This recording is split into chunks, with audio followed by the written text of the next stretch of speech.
Bismillahirrahmanirrahim. Assalamualaikum warahmatullahi wabarakatuh. Alhamdulillahirabbil alamin wassalatu wassalamu ala asrafil anbiya'i wal mursalin wa ala alihi wa ashabihi rasulillah ajmain amma ba'du. Alhamdulillah kita sudah sampai kepada pertemuan yang ke-10 mata kuliah akuntansi asuransi syariah. Materi ini adalah lanjutan dari pertemuan sebelumnya, yaitu masih berkisar terkait dengan akuntansi dana peserta. Sebagaimana kita ketahui bahwa salah satu perbedaan antara asuransi syariah dengan perusahaan yang lain, baik yang syariah ataupun konvensional, adalah adanya di situ dua entitas, ya, yaitu entitas peserta dan entitas pengelola. Masing-masing entitas ini kemudian memiliki transaksi ya sendiri-sendiri dan itu akan kemudian terlihat, tergambar, tersajikan di dalam laporan keuangan yang juga berbeda, yang juga telah kita bahas jenis-jenis dari laporan keuangannya pada pertemuan-pertemuan sebelumnya. Baik, apa saja transaksi-transaksi dari dana peserta itu juga sudah kita bahas dalam pertemuan sebelumnya. Setidaknya ada sekitar 14 ya transaksi utama yang terjadi dalam dana peserta di asuransi syariah. Ada kontribusi, tabaruk, sampai kepada surplus defisit dana peserta. Pada pertemuan ke-10 ini kita akan lanjutkan untuk transaksi tabaruk, karena untuk transaksi kontribusi telah kita bahas dalam pertemuan sebelumnya. Oke, apa yang kita maksud dengan dana tabaruk gitu ya? Tabaruk secara bahasa artinya sosial gitu ya, kalau kita artikan dalam bahasa Arab. Sedangkan menurut fatwa nomor 21, tabaruk dalam asuransi syariah itu adalah dana yang khusus digunakan untuk dana tolong-menolong antar peserta asuransi. Artinya premi atau kontribusi yang dibayarkan oleh peserta itu di dalamnya ada alokasi dana tabaruk. Dari dana itulah kemudian akan dijadikan sebagai sumber untuk membayarkan klaim kepada dana peserta, kepala peserta yang menghadapi musibah. Dasar dari transaksi ini itu berdasarkan fatwa nomor 21, kemudian 53, dan juga diatur dalam PSAK 108. Oke, nah agar kemudian lebih mudah kita memahami apa yang kita maksud dengan dana tabaruk dalam transaksi itu, mari kita kemudian kembali kepada kasus yang juga pada pertemuan sebelumnya, yaitu misalkan sebuah perusahaan asuransi PT Aksar 09 ikut salah satu produk asuransi di PT SEBI Insurance Company. Polis yang diterbitkan dengan nilai kontribusi atau premi sebesar 800, ini yang dibayarkan oleh peserta, di mana di dalamnya ada ujroh untuk pengelola atau perusahaan asuransi itu sebesar 80. Maka dari transaksi ini, pertemuan sebelumnya itu kita telah ketahui bahwa itu akan diakui oleh perusahaan asuransi sebagai pendapatan kontribusi sebesar 800, kemudian yang ujroh 10% itu dianggap sebagai pengurang beban ujroh sebesar 80. Maka sisanya dalam asuransi murni tanpa investasi 720 itulah yang dianggap sebagai dana tabaruk gitu ya. Jadi sederhananya dalam gambaran ini bisa kita lihat bahwa tabaruk itu adalah kontribusi dikurangi dengan beban ujroh. Seperti itu. Oke. Kemudian kita masuk ke transaksi berikutnya yaitu investasi. Sebagaimana kita juga jelaskan bahwa produk asuransi itu ada yang berbentuk asuransi murni, ada juga yang asuransi plus investasi. Nah, dalam transaksi ini tentu saja yang kita maksud adalah kalau seandainya kontribusi yang dibayarkan itu di dalamnya ada unsur investasi. Seperti itu. Nah, di dalam PSAK 108 dalam paragraf 17 itu disebutkan bahwa bagian penerimaan dari peserta, jadi apa yang dibayarkan oleh peserta untuk investasi gitu ya, itu akan diakui sebagai dana investasi mudorobah kalau akadnya mudorobah, dana investasi mudorobah musyarakah kalau akadnya itu, kemudian bisa juga menggunakan akad wakalah. Jadi PSAK ini memungkinkan investasi dalam asuransi syariah atau dana investasi yang dibayarkan oleh peserta itu bisa menggunakan salah satu dari 3 akad ini, bisa mudorobah, bisa musyarakah, bisa juga wakalah, ya, kira-kira seperti itu. Oke, nah inilah yang menjadi kemudian perbedaan signifikan antara PSAK 108 revisi 2016 dengan PSAK edisi sebelumnya, gitu ya, di mana pada masa PSAK yang lama itu perbedaan akad itu menyebabkan perbedaan pengakuan. Nah, kalau di sini dalam PSAK yang 2016 itu kemudian apapun akadnya itu diakui dengan uh, apa? Dengan pengakuan yang sama, gitu ya, seperti itu.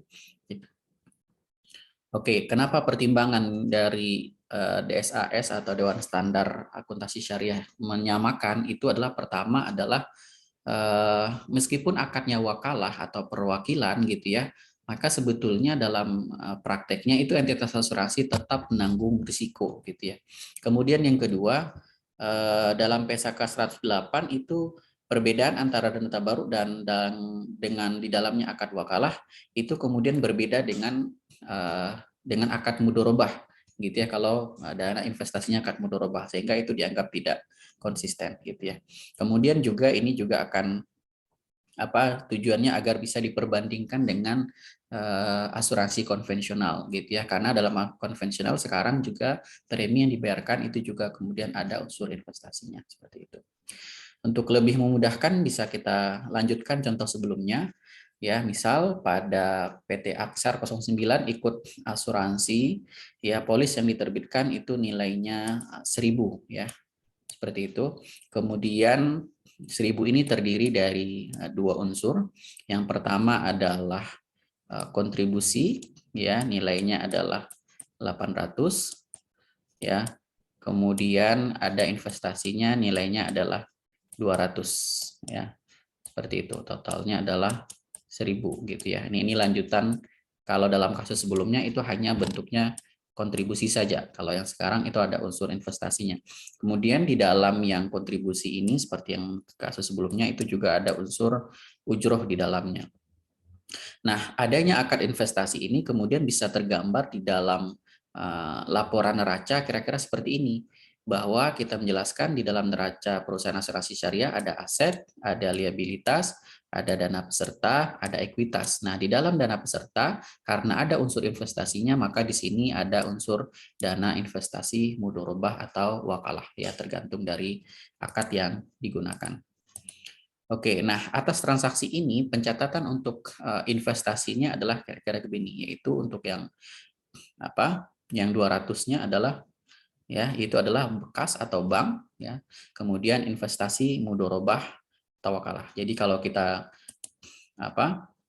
bisa lihat pengaruhnya adalah di sini bisa kita lihat bahwa untuk investasi kasnya bertambah 200, kemudian investasi mudorobahnya juga bertambah 200 kalau akadnya adalah mudorobah. Begitu juga kalau akadnya adalah wakalah itu juga sama, ya. Kira-kira seperti itu penjelasannya. Oke, kemudian itu pada saat perusahaan asuransi menerima pembayaran dari nasabah. Lalu bagaimana pada saat perusahaan itu kemudian menyalurkan dana investasi tadi? Misalnya dalam bentuk deposito. Misalnya dari uang 200 itu kemudian diasumsikan hanya ada satu peserta, kemudian dibelikan atau ditempatkan 50-nya ke deposito. Nah, bagaimana jurnalnya? Nah, tentu saja jurnalnya lazim yaitu deposito pada kas atau bank, ya, kira-kira seperti itu. Maka dampaknya adalah kira-kira seperti ini, ya. Maka deposito itu akan muncul sebesar 50, kemudian di sini kasnya karena yang berkurang adalah kas gitu ya. Itu hanya sebesar tinggal 150. Beda dengan tadi yang pada saat dia diterima kasnya 200, investasi mudorobahnya 200. Gitu ya. Seperti itu. Kemudian begitu juga kalau akadnya adalah wakalah, itu juga sama.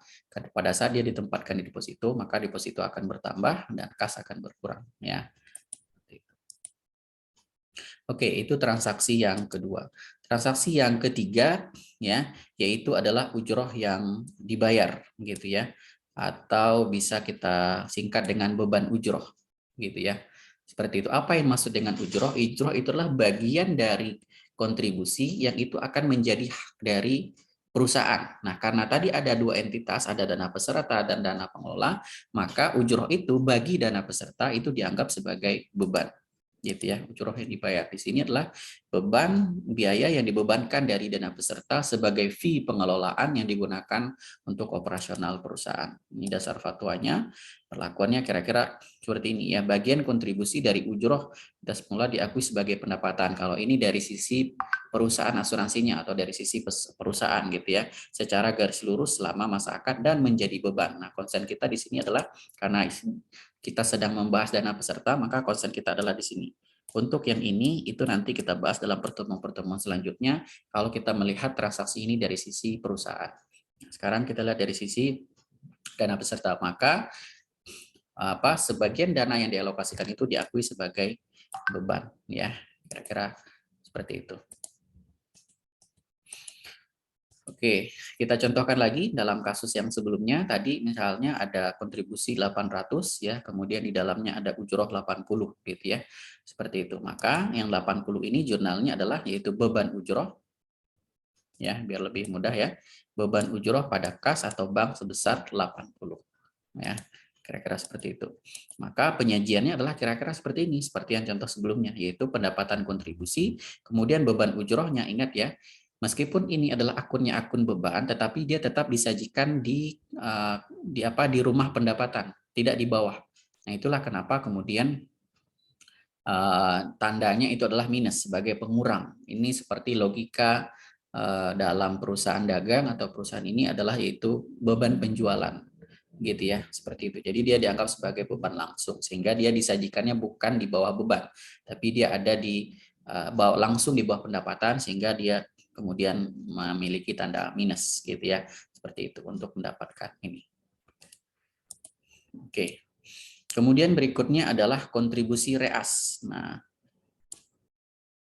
sebagaimana kita ketahui, kadangkala perusahaan asuransi itu tidak kemudian mengelola resikonya itu sendiri, tetapi kemudian juga bisa diserahkan kepada perusahaan yang lebih besar. Nah, perusahaan yang lebih besar ini biasanya kita sebut sebagai perusahaan reas. Jadi reas itu adalah asuransi yang diasuransikan kembali. Nah, dasarnya itu fatwa nomor 52. Nah, di sini jelaskan apa itu reas, yaitu bagian dari kontribusi. Jadi ingat lagi ya, jadi dia bagian dari kontribusi, diambilkan dari kontribusi yang dibayarkan dari peserta gitu ya, yang diberikan atau disesikan kepada perusahaan reas ya sehubungan dengan kontrak ya untuk risiko pertanggungan di atas retensi sendiri. Retensi itu maksudnya kenapa kemudian perusahaan asuransi mengasuransikan kembali? Mungkin mereka kemudian menganggap bahwa diri mereka atau perusahaan mereka atau kemampuan mereka untuk mengelola risiko itu tidak sanggup semuanya. Nah, agar kemudian karena adanya potensi risiko yang di atas kemampuan atau retensi mereka sendiri itu kemudian diasuransikan kembali. Gitu ya, seperti itu. Nah, kita contohkan masih dalam kasus yang sebelumnya, ada di sini kasus yang baru ya, kasus sebelumnya ya, yaitu 800 ya. PT Sabi Insurance melakukan kerjasama dengan Reindo Syariah.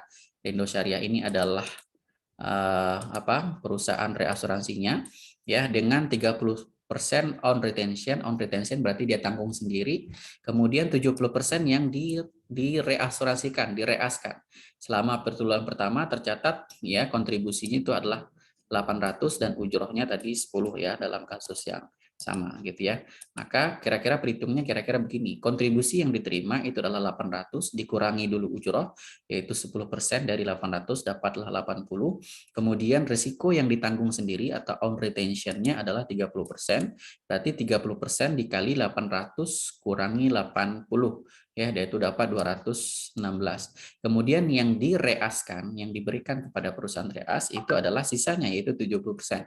Berarti 70% dikali 80 dikurangi 800 yaitu sebesar 504. Nah, bagaimana cara pengakuannya?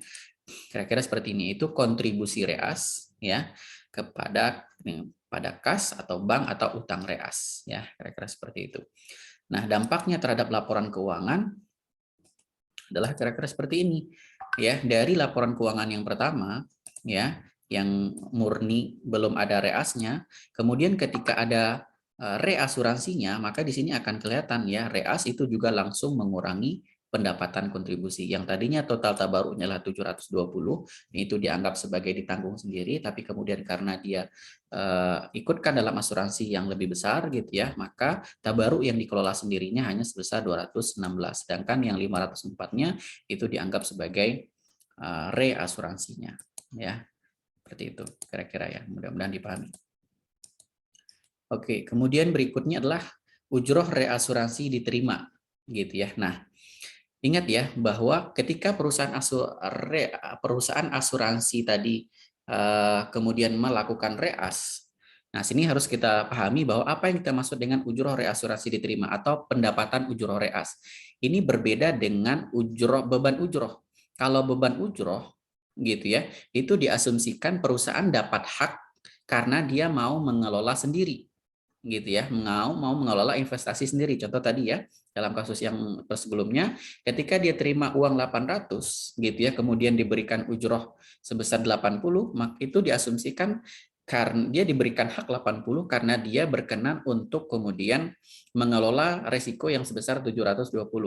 Nah, kemudian pada saat kemudian dia tidak mau mengelola itu sendiri tapi diberikan kepada pihak lain, maka sebetulnya secara logika hak dia yang 80 itu kemudian tidak berhak di atas semuanya karena sebagiannya adalah diberikan kepada pihak lain gitu ya. Maka sebagian dari reas itu kemudian ya dari 80 itu kemudian harus dianggap sebagai dikembalikan kepada dana peserta gitu ya.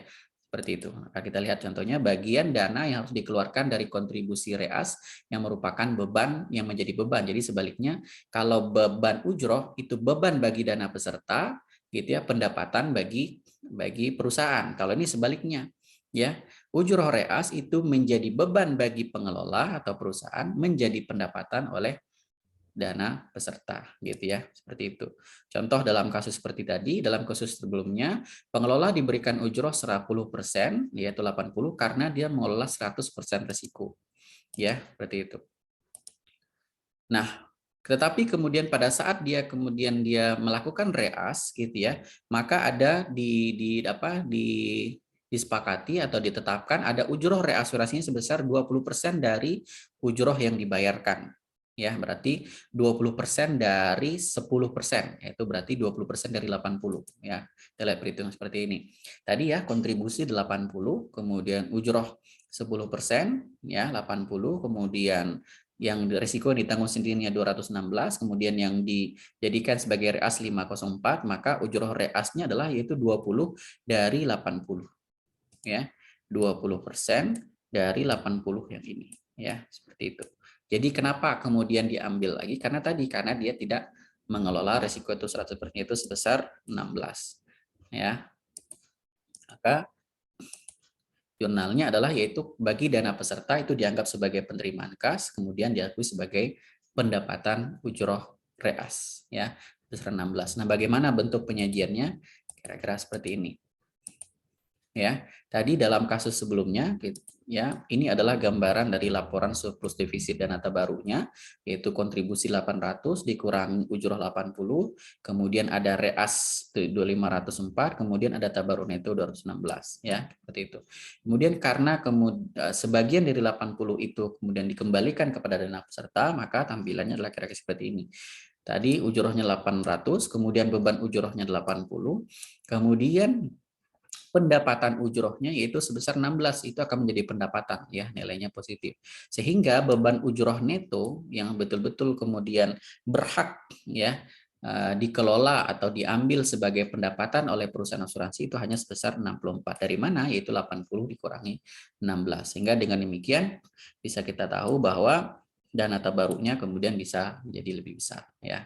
Kira-kira seperti itu. Jadi kenapa kemudian yang tadinya beban ujrohnya 80 sekarang berkurang menjadi 64 karena perusahaan asuransi tidak berkenan untuk kemudian atau dengan dia membeli reasuransinya, sehingga itu dianggap dia tidak berhak atas 100% ujrohnya. Oke, itu ya kira-kira yang bisa kita jelaskan, mudah-mudahan dapat dipahami materinya, yaitu mulai dari dana tabaruk ya, kemudian ada investasi, kemudian ada beban ujroh, ya seperti itu. Kemudian ada kontribusi reas, kemudian yang terakhir yaitu pendapatan ujroh reas. Ya sekali lagi, beban ujroh itu berbeda dengan pendapatan ujroh reas. Beban ujroh itu menjadi beban bagi dana peserta, menjadi pendapatan bagi dana pengelola. Sebaliknya, pendapatan ujroh reas menjadi pendapatan di dana peserta dan menjadi beban di dana pengelola. Seperti itu. Mudah-mudahan dapat dipahami. Billahi taufiq wal hidayah. Assalamualaikum warahmatullahi wabarakatuh.